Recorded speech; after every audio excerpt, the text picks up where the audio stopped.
Good day, good morning, good afternoon, good evening, wherever you are. I am so glad you are here today on the Mother Tree Network, sharing some time with me and our special guest today, Dr. Chris Omni. Dr. Omni is a Black Joy scholar. So her work is all about how do you cultivate Black joy? How has it been cultivated in the past? And what can we do to have more of it now? She is also known as is it the healthy hippie? The health hippie. Oh, the health hippie. Yes, yes, She's a health hippie. She's a health mobilizer. I love that description of yourself. She's an artist, and I can't wait to talk with her about sunsets and oceans and trees and all the good stuff. But yes. but Dr. Omni, before we start, I always like to ask people, what is good? What is good What for you today? what is, oh, thank you. Besides the obvious of waking up, Not so so, obvious. true. But yesterday I turned 49. Happy birthday to you. Thank you. Thank you. So what is good is about being in this final and transition crown chakra year. Mm, So with 7 energy systems, and it takes 7 years to really grow through each system, 7 times 7 is 49. So I'm sitting right at that perfect place of awareness and spiritual connection. And I'm ready. I know that this year is going to be filled with magic and beauty. So that's what's good. wow. Wow. I'm right there. I'm here for it. I'm here for your magic and beauty to flow. Yes, thank you. I'm gonna send it your way, and then I'm gonna receive it from you as well. Yes. Let's reflect it, bounce it Yes. back between each other, which is what we're doing anyway, right? Indeed. Whenever you're in conversation, you are really sharing energy. You're Mm-hmm. exchanging a moment and a memory that is here and now. Mm-hmm. So we're Mm-hmm. sitting in a place of gratitude. So yes, we're a mirror of one another in this space. Mm-hmm. Mm-hmm. Um, have you heard of mirror neurons? Neurons that, No. yeah, it's this idea that somehow we will implicitly or subtly start to mirror each other's energy when Hmm. yeah. So So I you guess I've never heard of it as mirror neurons. hmm I think it's just like what I and everybody's like, put it on a shirt, put it on a shirt. But your vibe attracts your tribe. mm, So that's the way I see that. But mirror neurons works for me too.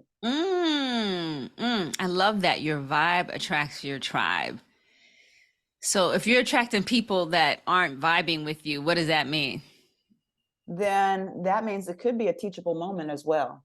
Mm-hmm. Because if you've already created this space of amplification around you and you have this ancestral protection, that negative energy is not going to come into your sphere.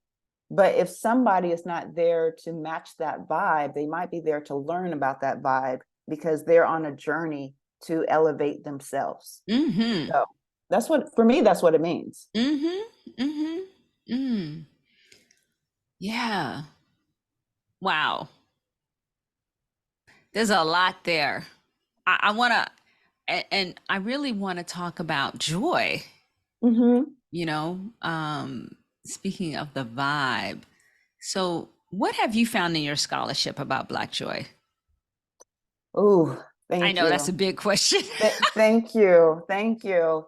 Um, I have to always lead with the difference between happiness and joy, because a lot of people ask, well, if you're researching Black joy, how is that different than happiness? Or how is Black joy different than regular joy?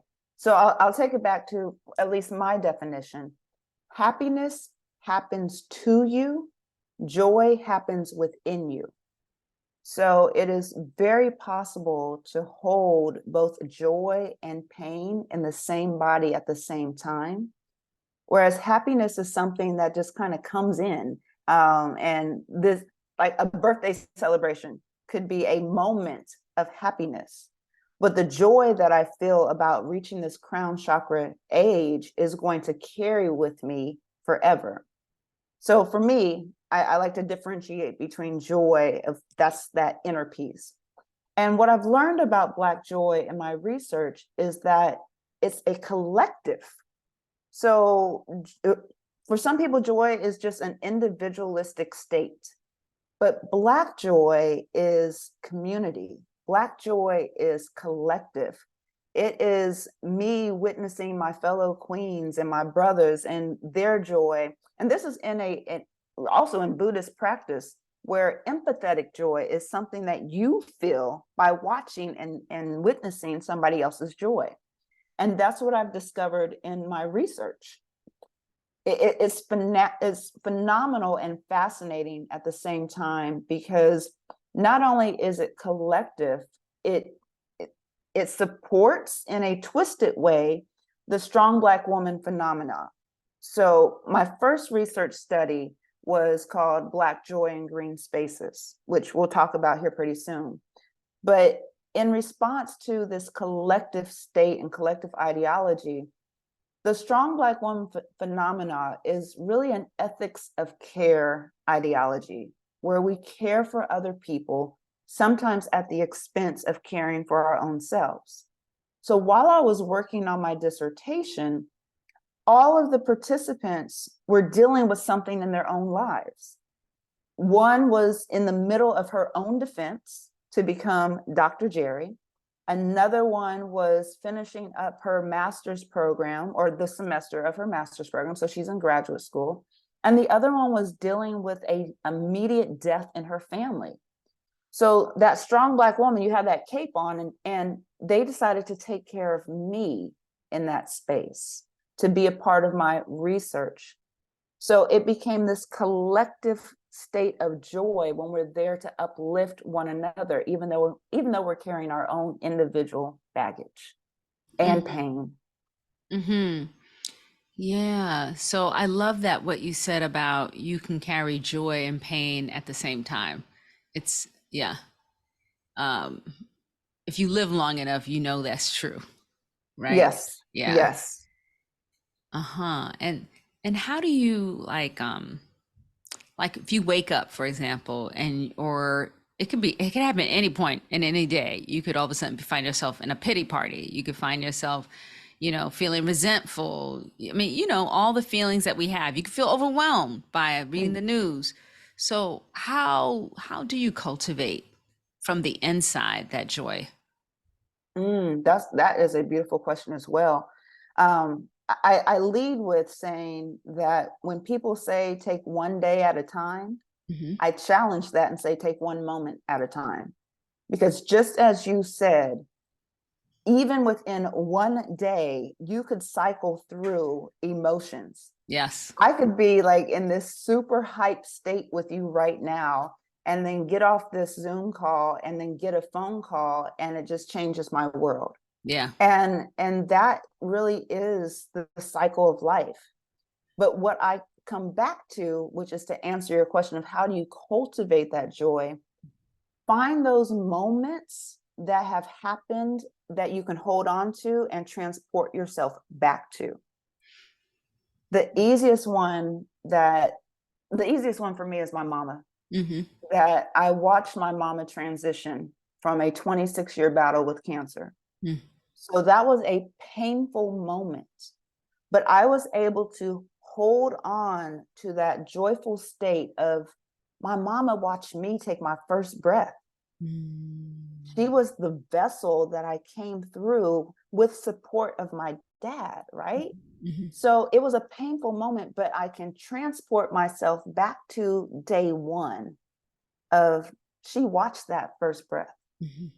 So as you learn to cultivate, you learn to capture those moments in the past Hmm. that have been very joyful, that have changed the frequency of your life, and then just go back in time. Continue to go back until it feels like you're still living there in that moment. Really? Okay. So, um, I'm really liking what you said. I'm thinking about when you said go back to, and you go back to your mother and you go back to that moment she watched you take your first breath.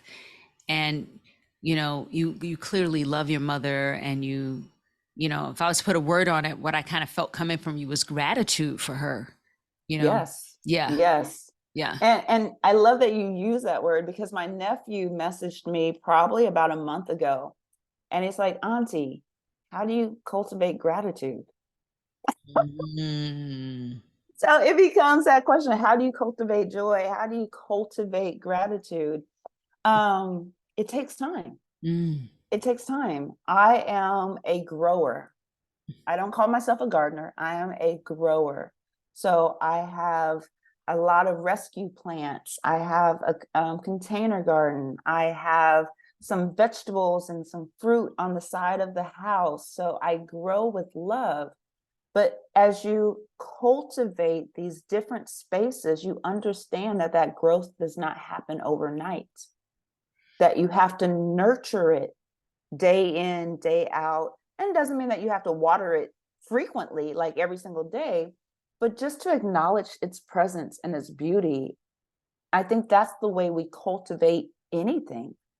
If you're cultivating joy, if you're cultivating gratitude, if you're cultivating a relationship, hmm that's a place of nurturing.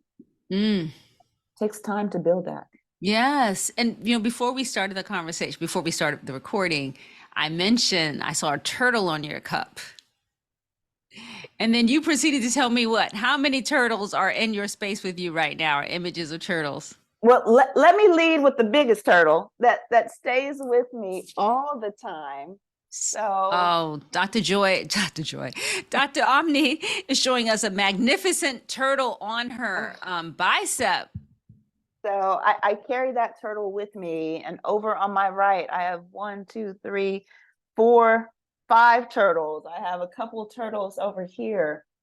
I love turtles because they are that constant reminder to go slow. That they will, and I've watched this happen. They will cross the street at their own time and reach their destination and just continue to go slow. Mm, So that's a reminder to me to slow down, mm, that you'll reach your destination. Take your time and enjoy those individual steps. And I think that goes back to the cultivating piece. Take your time. Those individual steps will help you reach your destination. mm, And because you were talking about yourself as a grower, as it takes time, you know, tend to it on a regular basis. Mm, That's why I brought up your turtles, because it seems like it's not instantaneous. And it's also, turtles are low to the ground, mm. Turtle The Island. yes, the conversation of being grounded, Mm-hmm. being close enough to let your feet touch the soil. Mm. Um, when and right now, when you did the opening with the breath work and you said feel your feet, I have and I couldn't make this up. If I could lift it up, I would show you. Let me see if I can get this.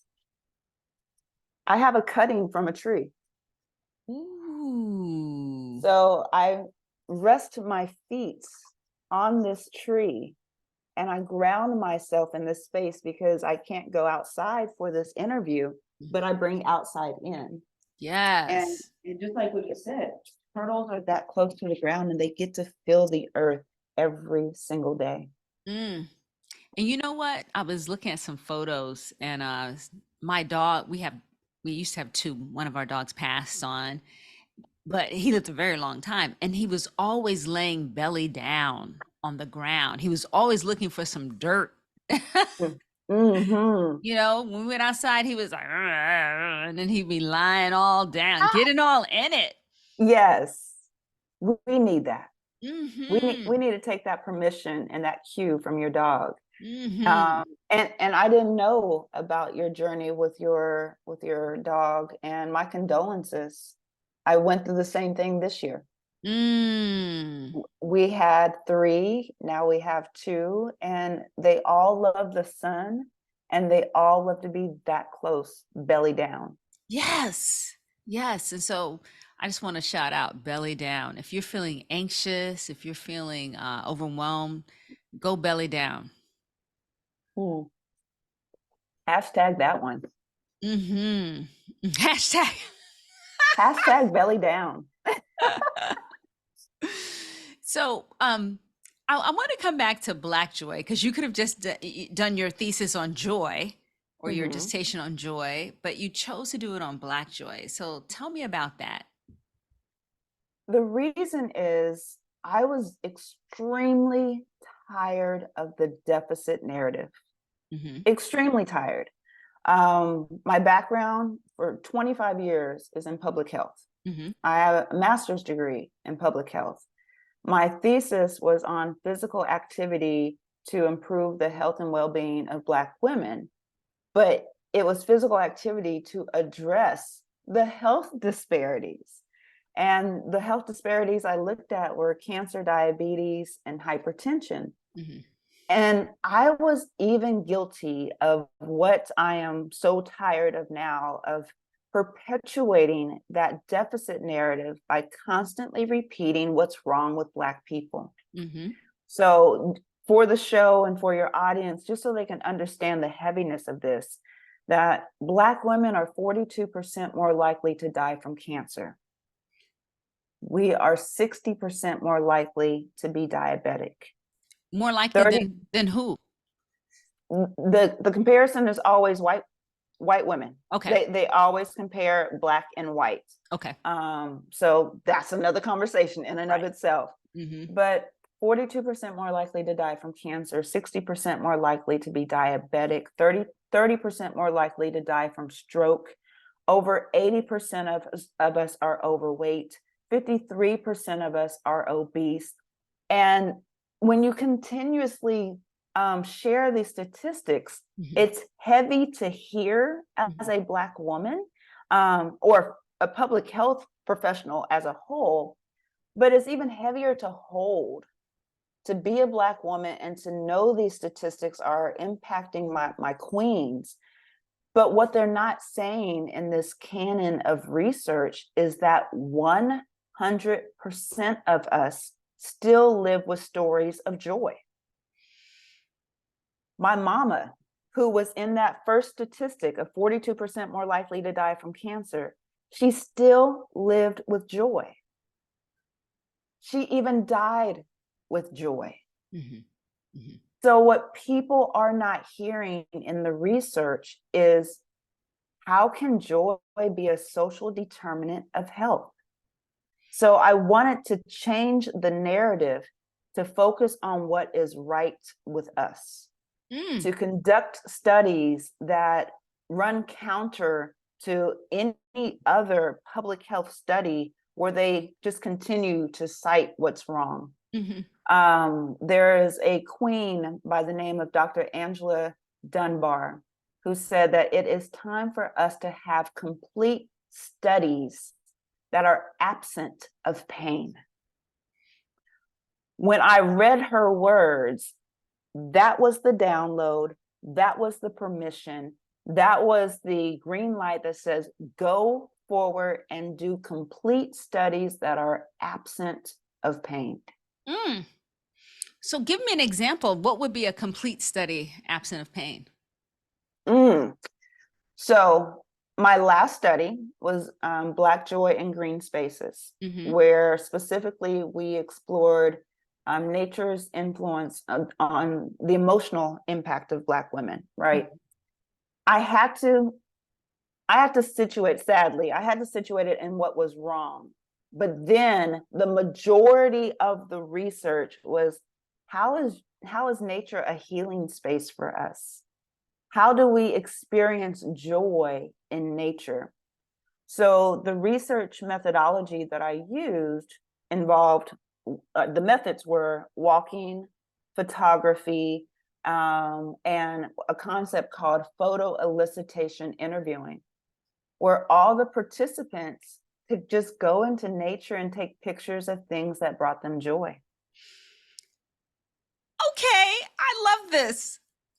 So this is an arts-based research practice. And let me rewind, because people are familiar with quantitative research. Mm-hmm. People are familiar with qualitative research. Mm-hmm. not everybody has heard of arts-based research. So this PhD in art education opened up a whole world of what's possible when we explore our research questions through an artistic lens. Okay, so you have your PhD in arts education Yes, and your master's in public health. yes. Awesome combination. Beautiful combination. It's a Okay. marriage. It's a marriage. Thank Okay. you. So your study, you allow Black women, you encourage them to go out, take pictures of what brings you joy. Is that like Yes, your, okay.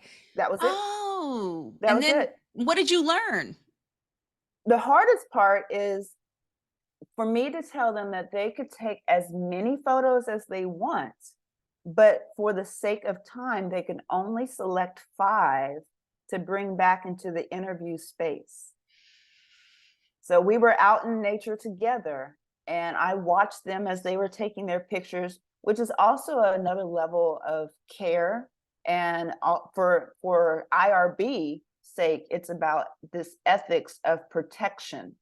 A lot of people don't stop to think about the historical trauma that Black people face or could possibly be re-triggered by going into these nature spaces and seeing the trees and seeing the moss hanging from the trees, to be transported to the conversations of lynching. And that happened in my study. Mm-hmm. One of the participants stopped before she continued on into this trail and said, I can't. Mm-hmm. I can't, because looking at that Spanish moss, Mm-hmm. I see my ancestors. Mm-hmm. But she sat there. And for me, it's about holding space. Mm-hmm. So you could sit there as long as you need to. If we Mm-hmm. need to end this study right now, we end it. Mm-hmm. But in holding space and allowing her to breathe, she turned and saw the water. Mm. And in my dissertation, and I created a web series around this, so you can see this all unfold in the web series. But she realized that it was the green spaces that also saved our ancestors, the places of hiding, the places of food and foraging, that it became something that gave her the inspiration to move forward in this space. So they're taking all these photos, and then they get to come back and we talk about the 5 most important photos. And what I learned, and it was an intergenerational study, but what I learned is that every single person at different times took pictures of water and Brought them back to you. brought them back to me. Right. So I had one person take as few as 24 pictures. The other person took as many as 98. So only picking 5, the ones that they wanted to discuss focused on water. So that gave me a chance to dive deeper into, what does water mean to you? How does water represent joy in your life? It was healing for all of them. It was a state of flow. It was the ability to have birth and rebirth. And listening to all of them talk about the power of water was like inspiration for another study, because then you get an idea of not just Black joy in green spaces, but how about Black joy in blue bodies? How can water bring healing and joy and this new frequency to the conversation of public health? So I don't know if I answered that, Oh but I my feel like God, I love that story. Okay. I feel like I went on a tangent thinking No, about that. well, it's so lovely. Let's be joyful. Let's go on joyful tangents. And I'm thinking about, so the study, the women came to you with their 5 pictures. They talked to you about what was important, what they loved about them, I assume.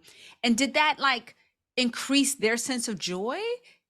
What was the impact of doing this project with you? The impact is what encouraged this next study that I'm on right now. Mm. The impact was gratitude. Say more. The overall consistent impact from my 20s, 30s, 40s, and 50s, every participant shared that state of gratitude for the invitation to slow down. Oh, wow. So it wasn't just gratitude to see the beautiful water or the trees, it was the invitation to slow down. They felt Yes, grateful. yes, Oh my yes. God. Why do you think that was the thing that was common for them all? We're always doing something. We're always busy. My new study is called Cape Break, the reverse engineering of the strong Black woman phenomena. But that is it. We are always taking care of other people. And I said in that opening that one person was dealing with a death in the family, one person was working on her own defense, the other person was finishing up her semester of graduate school. We're constantly doing something, but rarely receive the invitation to, as I say, let being be enough. You are full of these sound bites. Okay. Let being be enough. Okay, I love Yes. it. And your vibe attracts your tribe. Okay, I'm tracking them. They're all going to be on shirts, so they can buy the shirts next year. Okay. So and then you said the study you're doing now is called Cape Break, like the Superman cape, like Yep. take the cape Yep. off. Okay. Yep. All Exactly. right. So the study about Black joy in green places where you had these women experiencing photographs, did you have them take photographs because that was a way for them to be in the space and have something to do? Why not just have them be in the space and just breathe in the space? We did both. Mhm, We did both. mhm. So the study started with a one-on-one conversation in the grass where we sat down I love your and research. I love this methodology.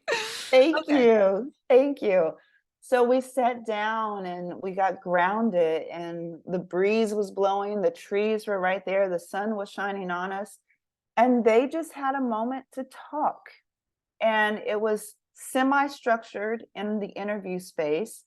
What brings you joy? What does Black joy mean to you? Can you tell me like your earliest memory of being in green spaces? And then just flowing off of each one of those answers. Then we were able to walk into green space at Piney Z here in Tallahassee, Florida.